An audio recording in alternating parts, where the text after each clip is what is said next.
Olá, meus amigos, olá, minhas amigas, quanta alegria mais uma vez estarmos aqui para darmos continuidade ao estudo da obra Libertação.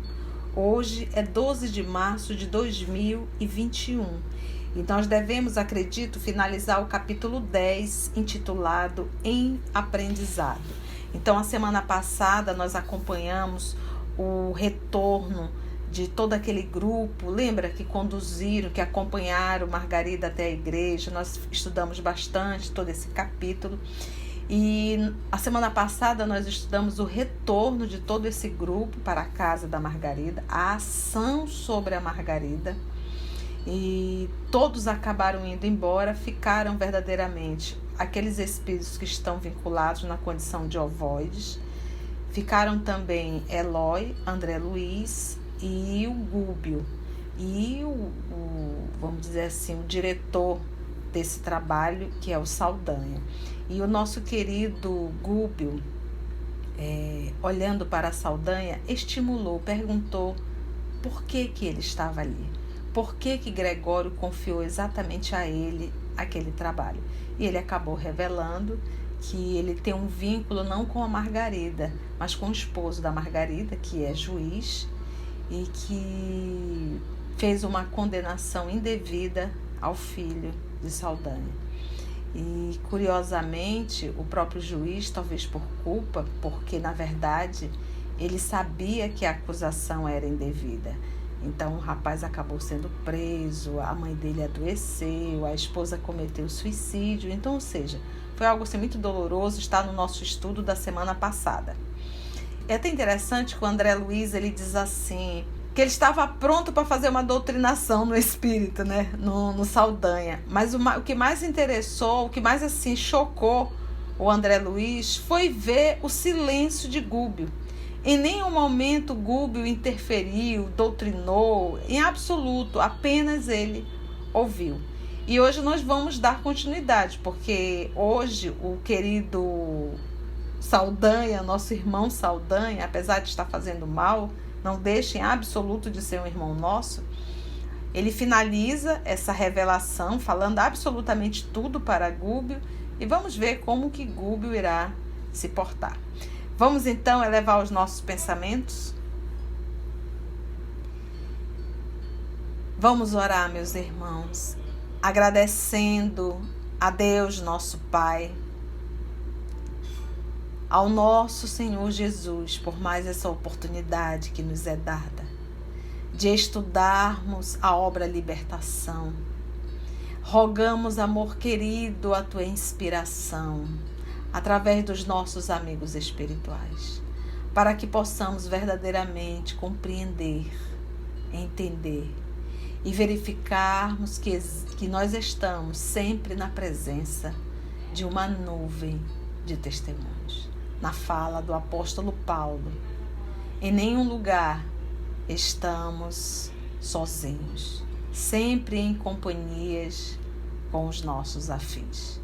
Que a espiritualidade amiga nesse momento, Senhor, em teu nome, possa nos auxiliar, nos inspirar e nos conduzir. Iniciamos mais uma vez, Senhor, a gravação do estudo da obra Libertação. Que assim seja. Então vamos lá. Então o nosso André Luiz acompanhou tudo, ouvindo absolutamente tudo. Então finalizou com a fala do Saldanha: todos aqui pagarão, todos. Admirado, fitei Gúbio, que se mantinha imperturbável, silencioso. Fora eu, diz André Luiz, e talvez me desbordasse em comentários extensos e tirânicos com referência à lei do amor que nos governa os destinos. Reclamaria com ênfase a atenção do perseguidor para os ensinamentos de Jesus e, se possível, dobrar-lhe-ia a língua indisciplinada e insolente. O instrutor, contudo, assim não procedeu. Sorriu, mudo, buscando disfarçar a própria tristeza. 2 ou 3 minutos rolaram, longos entre nós. Mostrava ao relógio 1/4 para meio-dia, quando alguns passos se fizeram ouvidos. É o médico, elucidou Saldanha com manifesta expressão de sarcasmo. Em vão, porém, procurará lesões e micróbios. Quase no mesmo instante, um cavalheiro de idade madura penetrou o recinto em companhia de Gabriel, o esposo da vítima. Então aqui temos o nome desse juiz, que é o senhor Gabriel. Abeirou-se da enferma, afagou-a, gentil, e pronunciou algumas palavras de encorajamento. Margarida, em vão, buscou sorrir. Faltavam-lhe forças para tanto. A conversação ia em meio quando uma entidade, evidentemente bem intencionada, compareceu.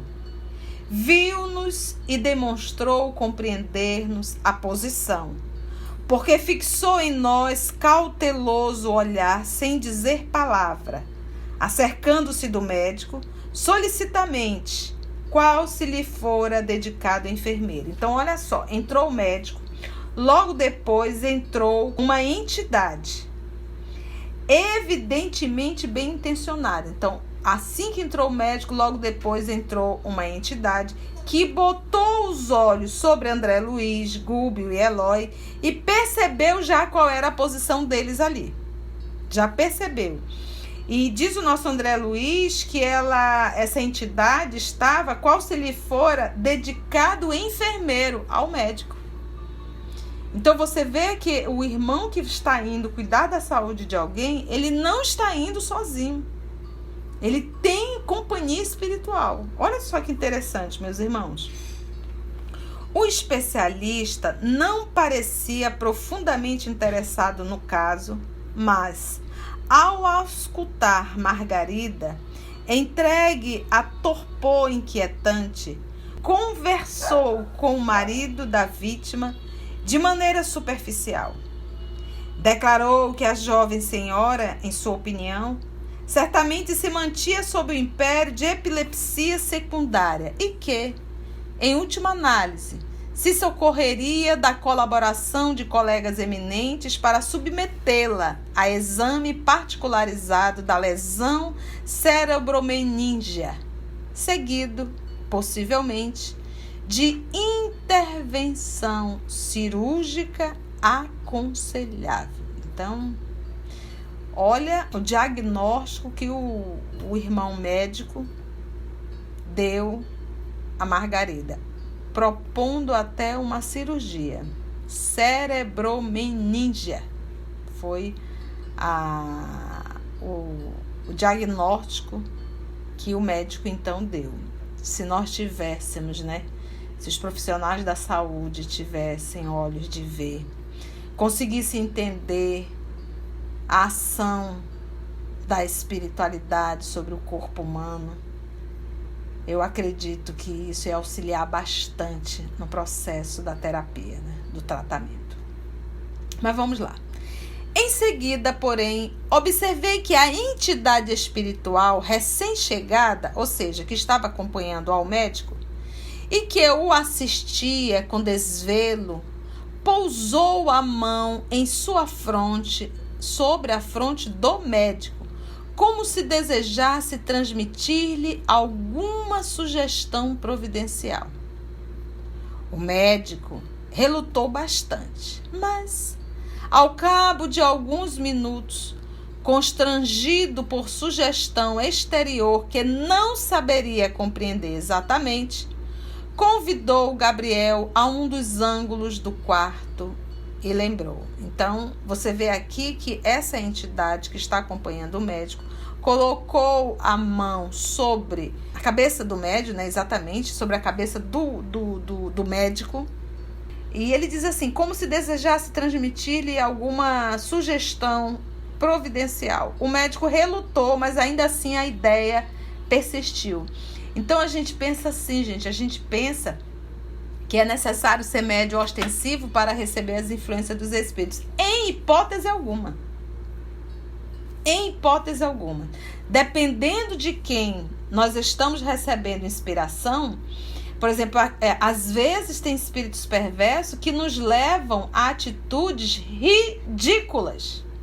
Às vezes atitudes que a gente criticava no outro e agora a gente faz, e eles dão gargalhadas de ver a nossa atitude ridícula e medíocre.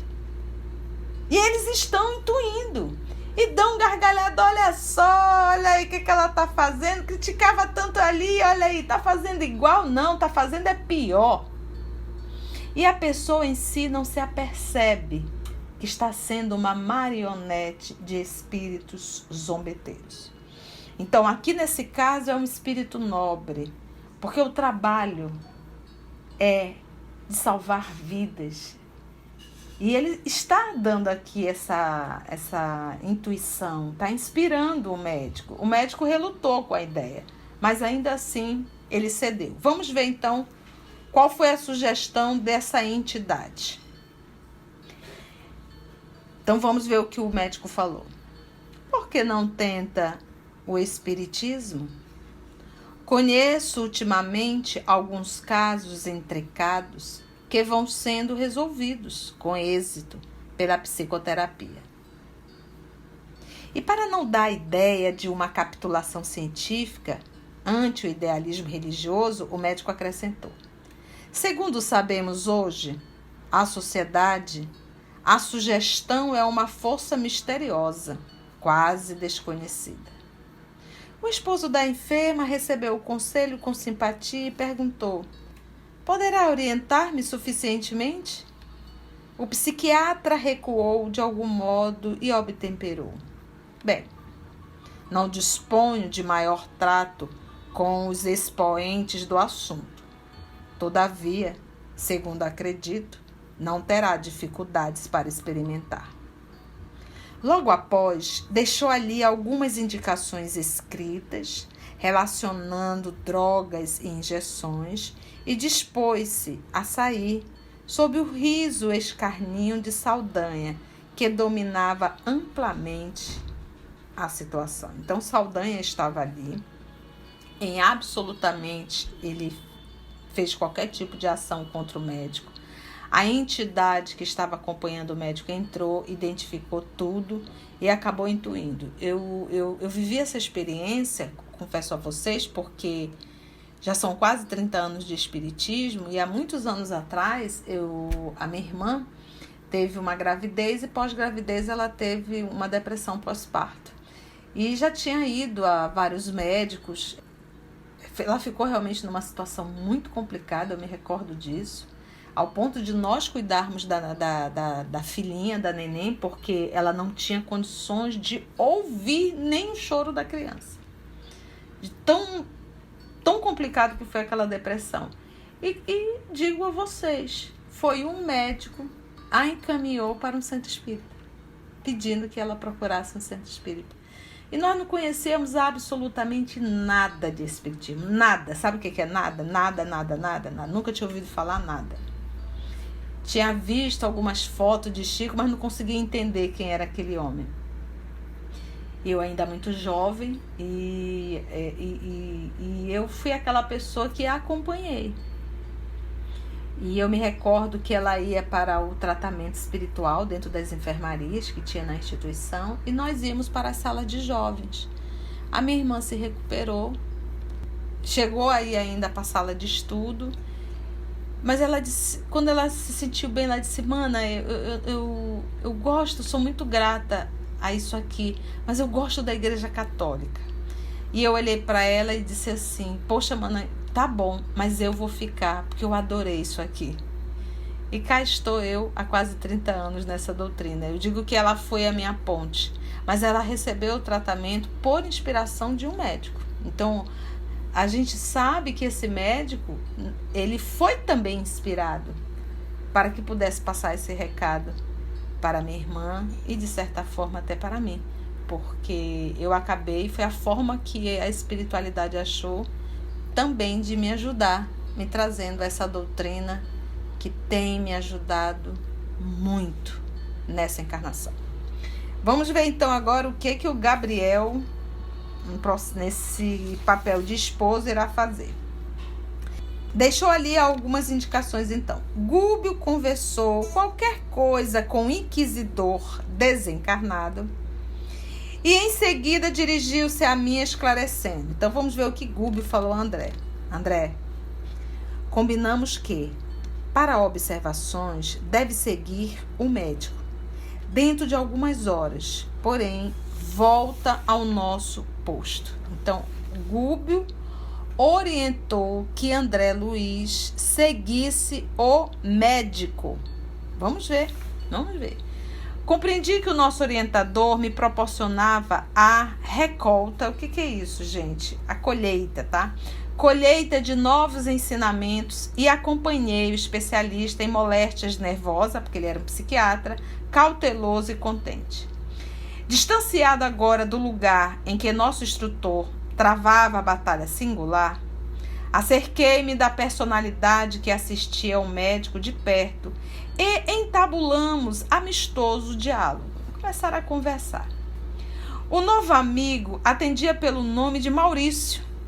Fora enfermeiro do médico que protegia e recebera, com satisfação, a tarefa de ampará-lo nos empreendimentos profissionais. Olha que interessante, ele foi realmente o enfermeiro do próprio médico que protegia. Então, quando estava encarnado, ele ajudava o médico, ao desencarnar, continuou ajudando. Olha que interessante. De ampará-lo nos empreendimentos profissionais. Então, vamos ver agora a fala do Maurício. Todos os médicos, asseverou-me convicto, ainda mesmo quando materialistas, de mente impermeável à fé religiosa, contam com amigos espirituais que os auxiliam. A saúde humana é dos mais preciosos dons divinos. Quando a criatura, por relaxamento ou indisciplina, delibera menosprezá-la, faz-se difícil o socorro aos seus centros de equilíbrio, porque em todos os lugares o pior surdo é aquele que não quer ouvir. Todavia, por parte de quantos ajudam a marcha humana da esfera espiritual, há sempre medidas de proteção à harmonia orgânica, para que a saúde das criaturas não seja prejudicada. Claro que há erros tremendos em medicina e que não podemos evitar. Nossa colaboração não pode ultrapassar o campo receptivo daquele que se interessa pela cura alheia ou pelo próprio reajustamento. Entretanto, realizamos sempre em favor da saúde geral quanto nos é possível. Então, volta aqui, ele diz assim, a saúde humana é dos mais preciosos dons divinos. Ele diz assim, quando a criatura, por relaxamento ou indisciplina, delibera menosprezá-la, a saúde faz-se difícil socorro aos seus centros de equilíbrio, porque em todos os lugares o pior surdo é aquele que não quer ouvir. Esse é o pior surdo, né? E ele fala, né, que por parte de quantos ajudam a marcha humana da esfera espiritual, há sempre medidas de proteção à harmonia orgânica. Há sempre. Vocês podem, gente, estudar na obra e você vai ver que a espiritualidade ela aproveita a água que nós bebemos. No momento de estudo, eles aproveitam esse ambiente, o ambiente que nós estamos proporcionando através do estudo. Eles magnetizam a água para que a gente possa absorver esse alimento. Olha só, vamos lá. E, numa expressão profundamente significativa, acentuou: se os médicos orassem. Oh, gente, isso aqui chega a doer. Se os médicos orassem. Porque, meus irmãos, quando uma pessoa entra no consultório, aquela pessoa, ela não vai ali porque ela quer passear. ela está indo ali porque de alguma forma ela está com alguma dor. E quando uma pessoa carrega uma dor, ela também carrega uma fragilidade, um medo. E você não tem olhos para que venha fazer, naquele momento, uma tomografia computadorizada. Você vai solicitar os exames. E detalhe, se você tiver uma boa intuição, você saberá inclusive quais os exames você deve solicitar daquele paciente. Eu digo sempre que eu vivi uma experiência, foi quase 1 ano e ninguém descobriu o que eu tinha. Ninguém descobriu. Fui em vários médicos, fiz todos os exames, eu simplesmente apagava e desmaiava. E até que me encaminharam para um médico que era gastro. E eu conhecia, por sinal, e eu sabia que ele tinha feito faculdade de química e depois ele decidiu fazer medicina. Era um médico muito silencioso, já desencarnou. E quando eu entrei no consultório dele, eu expliquei tudo o que estava acontecendo. Ele me fez algumas perguntas e de repente ele me veio com uma pergunta que ninguém tinha feito. Há quanto tempo a senhora não come carne vermelha? Eu olhei para ele e disse, olha, essa pergunta ninguém fez ainda. E ele sorriu. Eu disse assim, há 10 anos. Há 10 anos eu não como carne vermelha. Ah, gente. Ele me deu uma aula sobre proteína de longa digestão. E disse para mim que o meu mal, o que estava faltando no meu organismo era proteína de longa digestão. E eu olhei para ele e disse assim, então o senhor quer dizer que eu tenho que voltar a comer carne vermelha? E ele me respondeu muito amavelmente, se a senhora não quiser morrer, terá que voltar a comer carne vermelha. Bem, eu optei em comer a carne vermelha, por isso é que eu estou aqui com vocês agora. Mas você pensa que foi assim, rápido? Que eu já saí de lá e fui para uma churrascaria? Imagino que ia passar 10 anos sem comer carne vermelha. A minha digestão já era lenta. Então eu tive que ir acrescentando diariamente. Gente, eu não podia passar 1 dia sem comer a carne vermelha, senão eu desmaiava. E era pedaços pequenos. E eu fui inserindo na minha alimentação. E eu levei aproximadamente 1 ano para que eu pudesse passar 2, 3 dias sem comer carne vermelha. Senão me dava a sensação. Eu não mais desmaiei, mas ainda me dava toda a sensação até eu conseguir quitar. Então, quem não me garante que ele também não foi inspirado? Por que uma pergunta daquela que ninguém me fez? Me pediam todos os exames. E quantas outras coisas a gente já passou e que vem um determinado médico e pede aquele exame específico. Então, essa fala dele aqui, se os médicos orassem, porque se o médico adquirir o hábito da oração, ele entra na maior comunhão com os espíritos nobres. Ele facilita o processo da intuição. A minha mãe, que já está com 80 anos, ela fez várias cirurgias, na época com um cirurgião chamado Dr. João Lúcio Machado, aqui no Amazonas. Tanto é que hoje tem um hospital homenageando o Dr. João Lúcio, médico, cirurgião. Ele fez uma cirurgia nela, inclusive, delicadíssima. E graças a Deus, eu me lembro que nós éramos todos pequenos, mas graças a Deus ela retornou para cuidar dos filhos. E ela dizia, minha filha era impressionante. Ele não olhava, ele ficava ali mexendo na caneta, fazia algumas perguntas. E quando ele vinha, porque naquela época não tinha quantidade de exames que nós temos hoje. Então havia muito mais a intuição, né? E ela dizia assim, era impressionante, minha filha, como ele sabia detectar e dar a medicação exata. E 5 horas da manhã, se ele te operasse no dia seguinte, às 5 horas da manhã, ele estava no hospital, indo de leito em leito para ver como estavam os seus pacientes. Então você vê um comprometimento muito grande desse médico, o respeito pela profissão que escolheu e que fez um juramento para com as vidas que Deus colocasse no caminho dele. Então olha só, se os médicos orassem. Nesse instante, alcançamos o ponto de destino, antecipando-nos de algum modo ao amigo encarnado sob minha observação, que era o médico. A residência é confortável, não obstante o formoso jardim que a circundava, permanecia transbordante de fluidos desagradáveis na casa do médico psiquiatra. O clima doméstico era perturbador.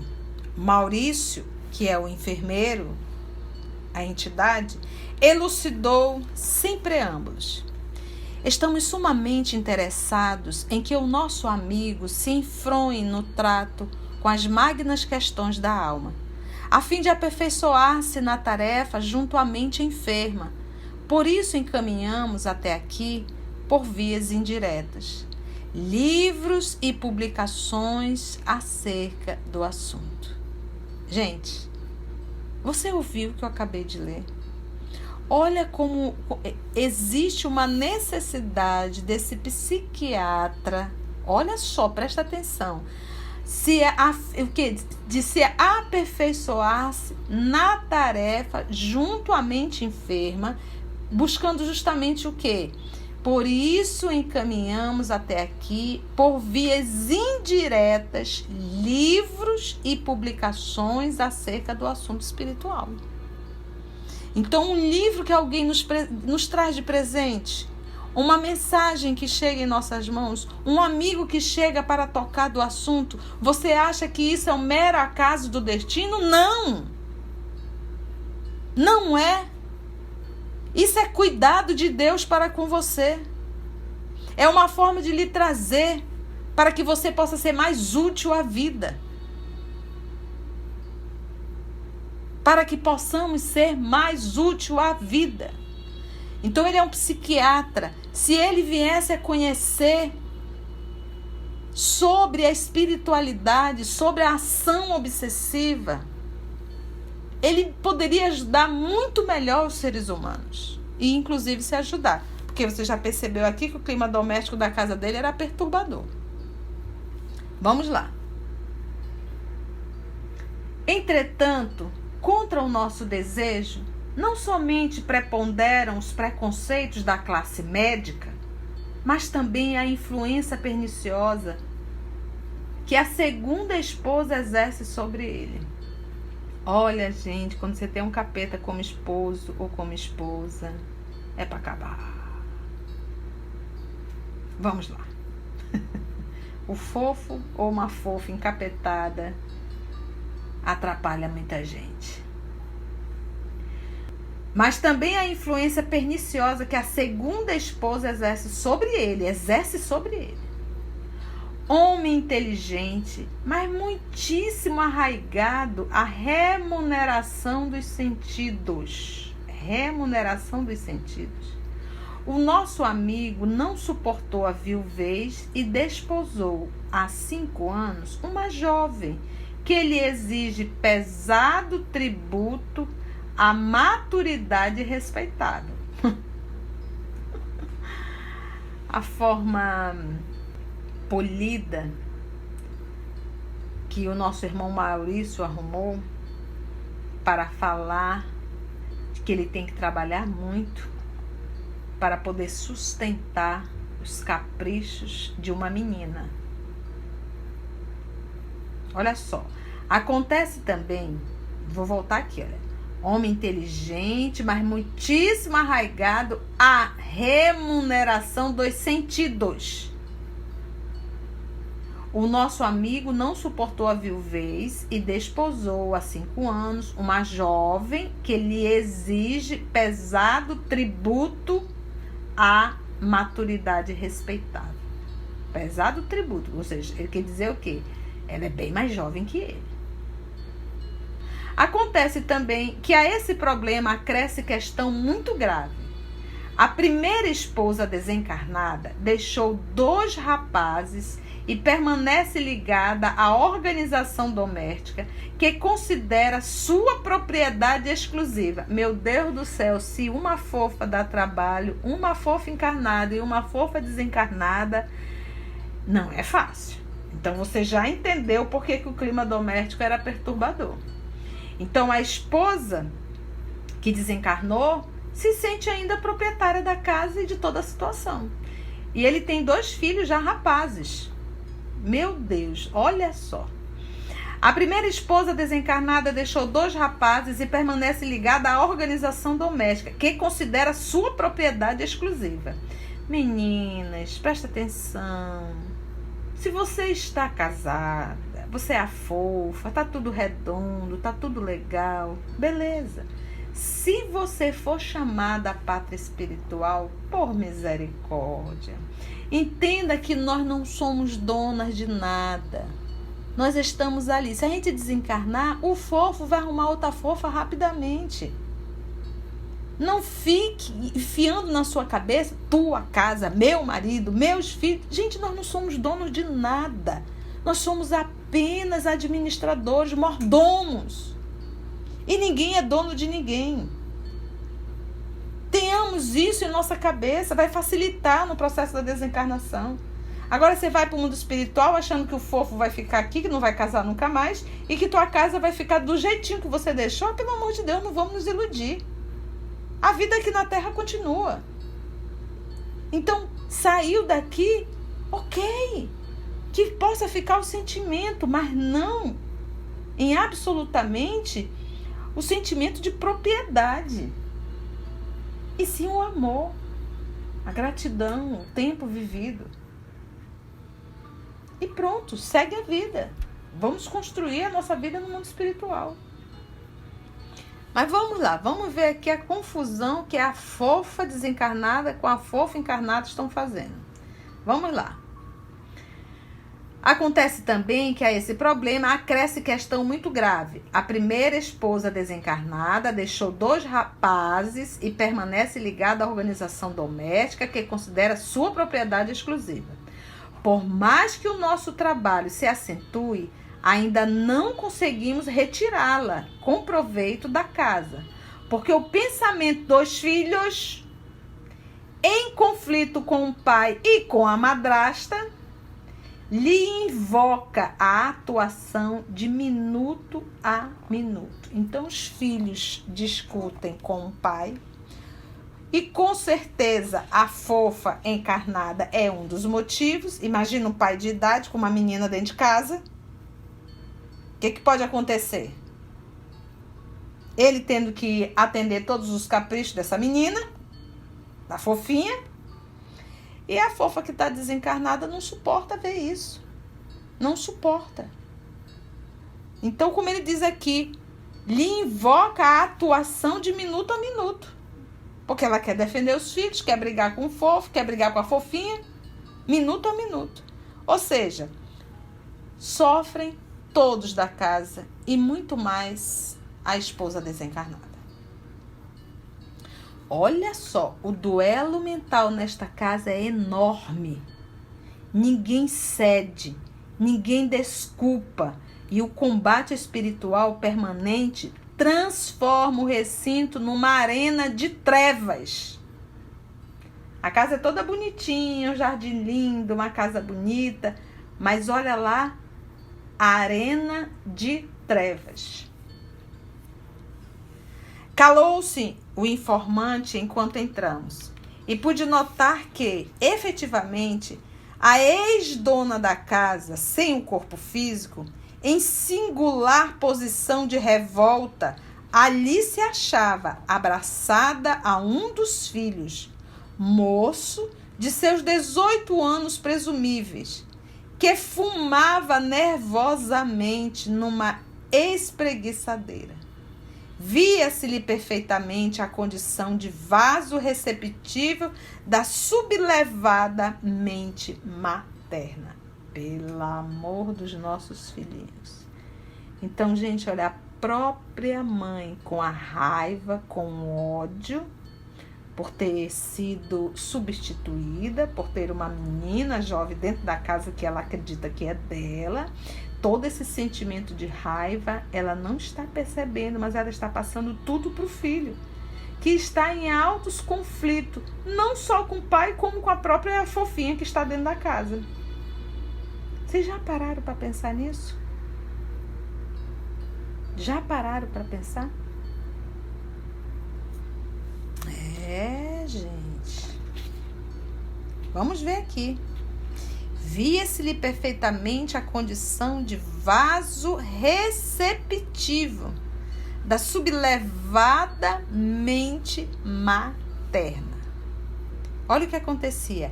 Ideias inquietantes e delituosas povoavam-lhe a cabeça. Do jovem, filho dela, gente. Fios tenuíssimos de força magnética ligavam-no à mãezinha infeliz. Porque, aí você vai me dizer, porque ele vai dizer, mas tia, poxa, por que está acontecendo? Porque ele também não estava gostando da relação do pai com aquela menina. Então houve uma afinidade psíquica entre a mãe dele, ou seja, ele não gostou, a mãe também não, juntou tudo. Então, gente, sempre no processo obsessivo existe o que nós vamos chamar de parceria, de permuta, de troca, de afinidade. Ela intui e ele acaba anuindo com a ideia. E aí há o acoplamento. E só faltam dizer na linguagem do jovem, tamo junto. Olha aqui, ó, porque o pensamento dos filhos em conflito com o pai e com a madrasta. Tinha as mãos crispadas e o olhar absorto, maquinando planos diabólicos. E por mais que o envolvesse o socorro de Maurício, nem ele, nem aquela que lhe fora ciumenta genitora se mostravam suscetíveis de receber-nos a influenciação restauradora. Tenho trabalhado tanto quanto me é possível, explicou o Maurício, a fim de ambientar aqui o espiritualismo de ordem superior. Achamo-nos, entretanto, num campo imensamente refratário. Nesse instante, o médico transpôs o limiar e Maurício colocou sobre a fronte dele a mão generosa, buscando fornecer-lhe intuições exatas referentes ao caso de Margarida. O especialista, no átimo, começou a articular o aparelhamento mental para exame do assunto que lhe era sugerido, lembrando certa publicação técnica, única maneira pela qual conseguia registrar o pensamento do companheiro espiritual. Mesmo assim, o esforço não conseguiu êxito. O filho atacou o genitor com recriminações acerbas, em vista de se haver demorado excessivamente para o almoço. O médico, depressa, desligou a mente de nossos fios invisíveis, precipitando-a no torvelinho das vibrações antagônicas. A esposa desencarnada veio igualmente sobre ele, furiosamente. Reparei que o dono da casa não lhe assinalou os punhos ativos no rosto, mas o sangue concentrou-se-lhe na região das têmporas, tingindo-se-lhe a máscara fisionômica de cólera indisfarçável. Resmungou algumas palavras saturadas de indignação e perdeu de todo o contato espiritual conosco. Pelo amor de Deus, gente, que horror! Olha, eu estou aqui passada, porque a gente fica realmente a imaginar a condição de cada lar, as companhias de cada lar. Então o cidadão chega para almoçar e tem um filho que está sobre uma ação espiritual da própria mãe, que o ataca, já reclama. E a gente vê, gente, isso é muito comum. A gente pode observar como as pessoas no lar vivem dando chicotada um no outro e nós não nos apercebemos. do quão denso e pesado se torna o nosso lar, porque a gente vive brigando todo o tempo, reclamando o tempo todo, xingando o tempo todo. A pior coisa que tem é conviver com pessoas que só reclamam. Já chega dentro de casa, o trânsito está horrível, o calor está insuportável. Gente, é insuportável conviver com pessoas assim. E nós nos tornamos pessoas insuportáveis. E a gente já realmente acabamos nos ligando com espíritos insuportáveis. Então que nós possamos ser um instrumento da paz. Que nós possamos ser luz e não trevas. Vamos lá continuar, já está dando dó do médico. E a esposa, diz aqui o texto, gente, olha, reparei que o dono da casa não lhe assinalou os punhos ativos no rosto. Ela dava soco nele. Ela batia no rosto dele, ela, a fofa desencarnada. Mas o sangue, olha o que aconteceu. O dono da casa não percebeu os punhos ativos no rosto. Mas o sangue concentrou-se-lhe na região das têmporas, o sangue, tingindo-se-lhe a máscara fisionômica de cólera indisfarçável. Indisfarçável. Passou a sentir uma raiva muito grande. Resmungou algumas palavras saturadas de indignação e perdeu de todo o contato espiritual conosco. Aí pronto, desligou totalmente. Maurício indicou com insofreável tristeza e acentuou: é sempre assim. Muito difícil aproximarmos-nos na esfera física daqueles a quem nos propomos auxiliar. Surgem oportunidades valiosas de realização espiritual, como presentemente nos ocorre diante do problema de Margarida.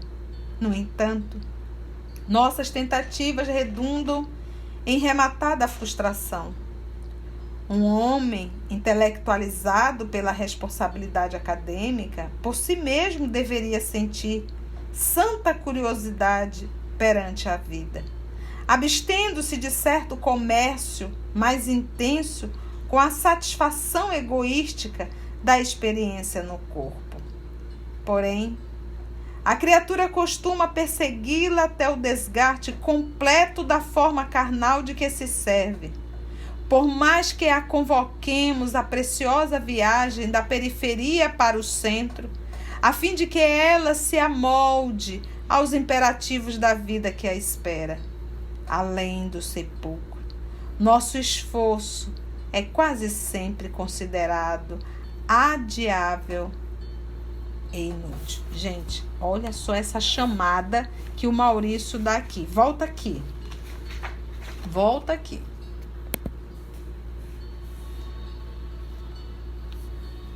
Muito difícil aproximarmos-nos na esfera física, muito difícil, daqueles a quem nos propomos auxiliar.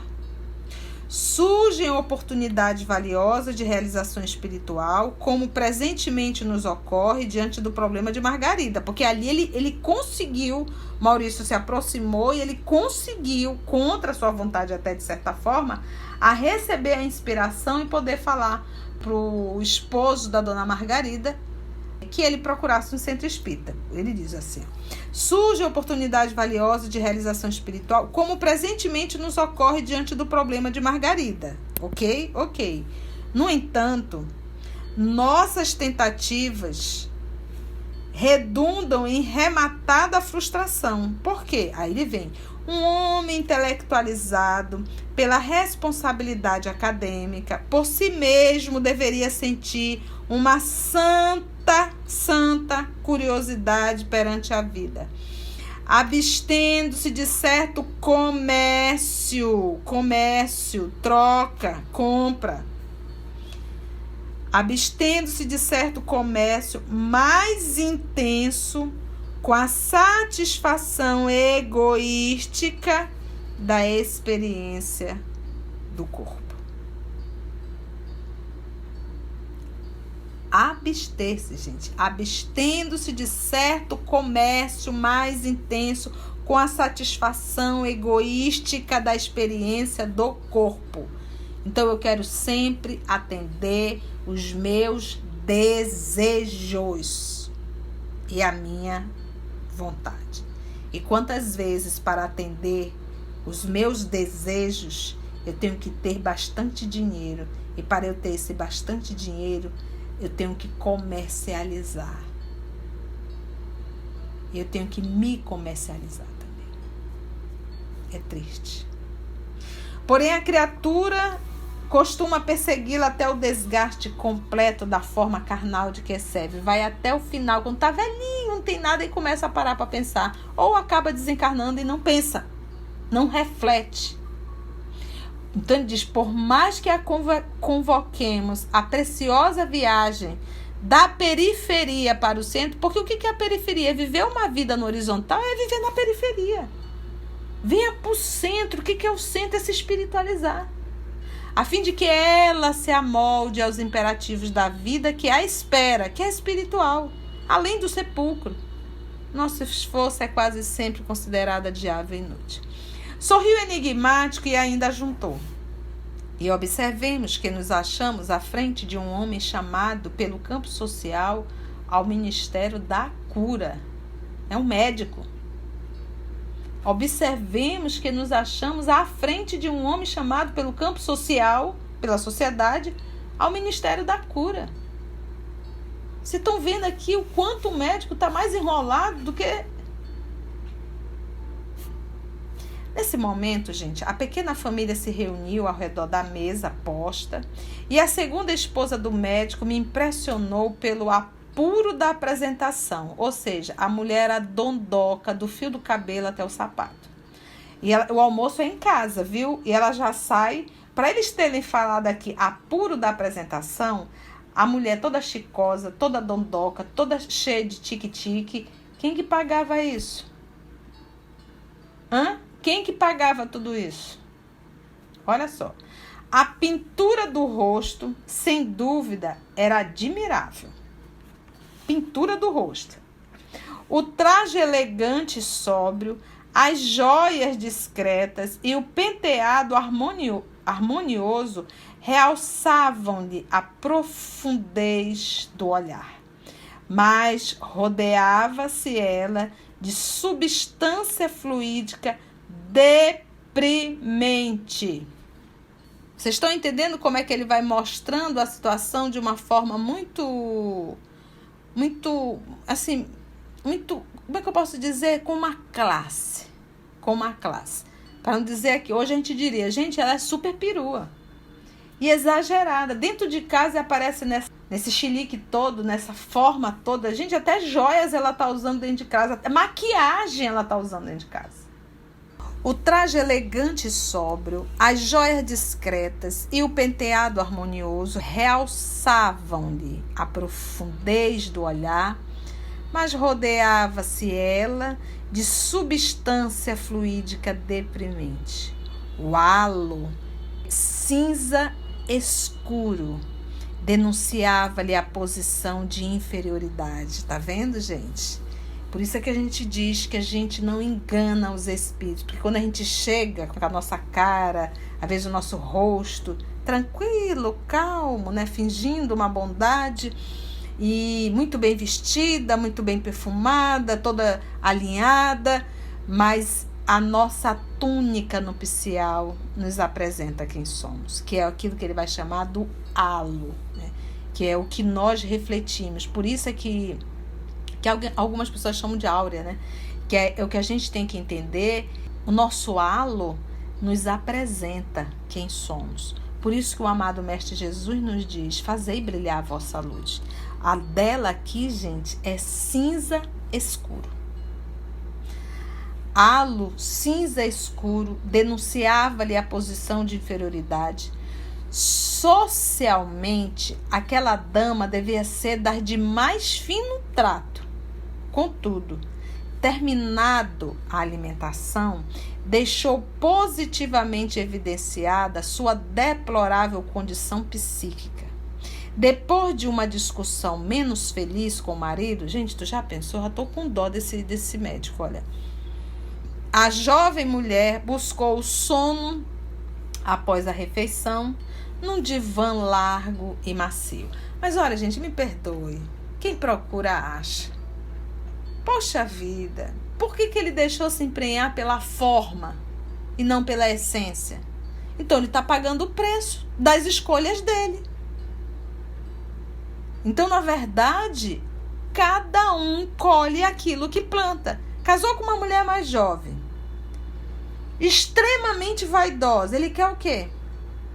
Ele está pagando o preço. E se você perguntar se tem algo dentro dela, a nível de espiritualidade, a nível de inteligência, a nível de raciocínio, a nível de maturidade, tá oco. Toque, toque, toque, toque. Sabe tudo da beleza física e não sabe absolutamente nada do aperfeiçoamento da alma. E a beleza física é transitória, o aperfeiçoamento da alma é eterno.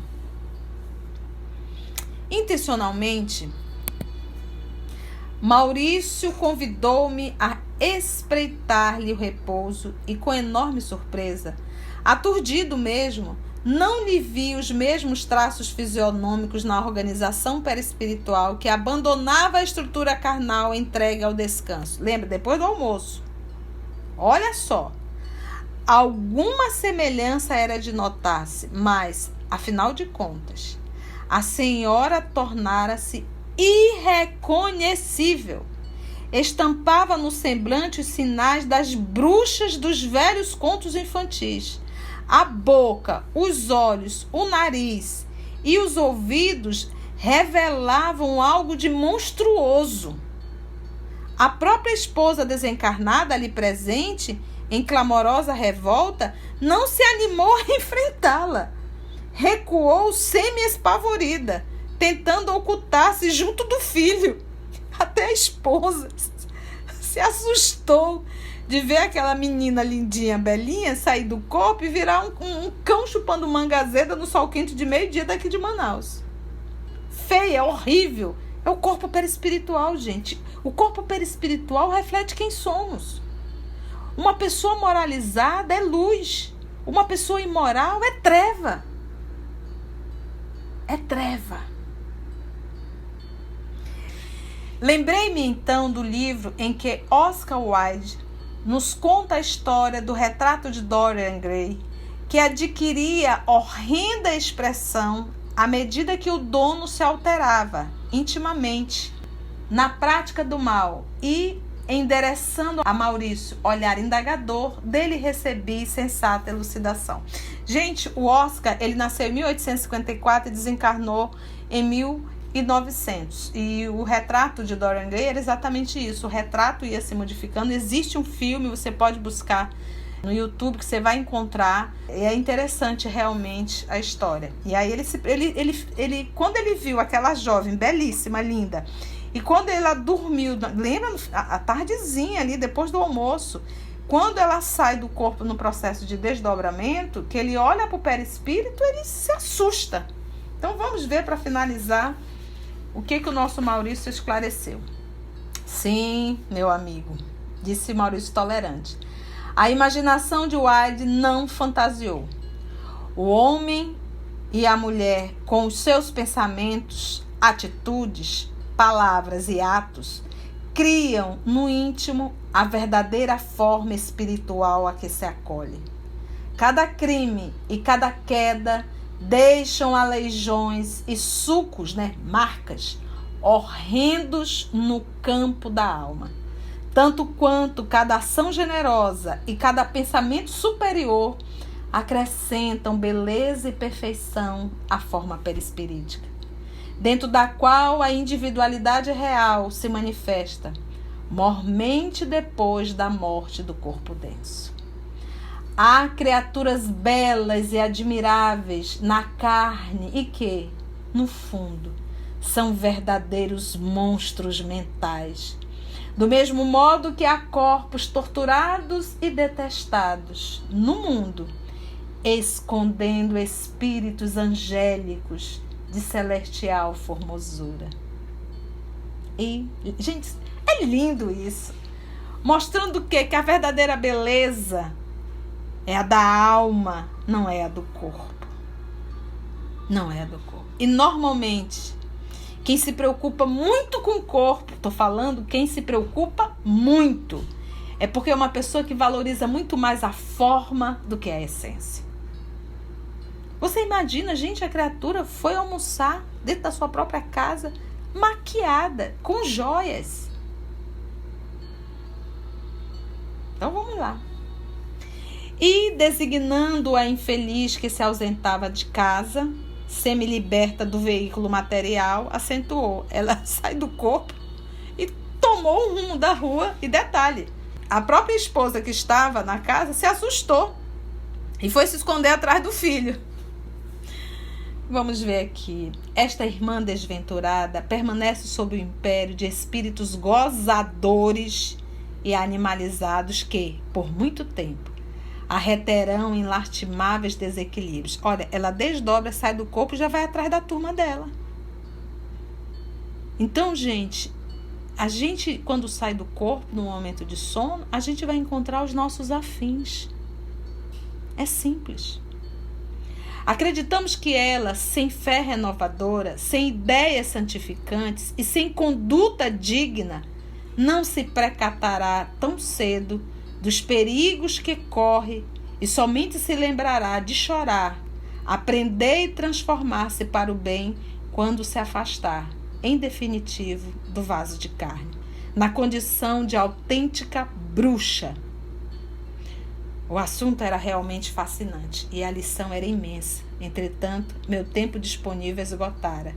O minuto exigia pronto regresso. Gente, me perdoe, eu me alonguei um pouco, mas era imprescindível nós conhecermos essa história e finalizarmos ela hoje. Para a próxima semana, nós iniciarmos o capítulo 11, Valiosa Experiência.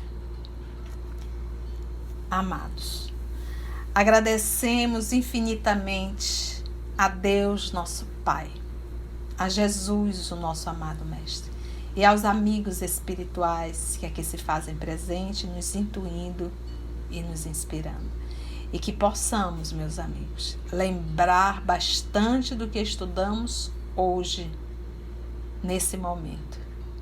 Um grande abraço da tia e, se Deus nos permitir, até o nosso próximo encontro. Que assim seja.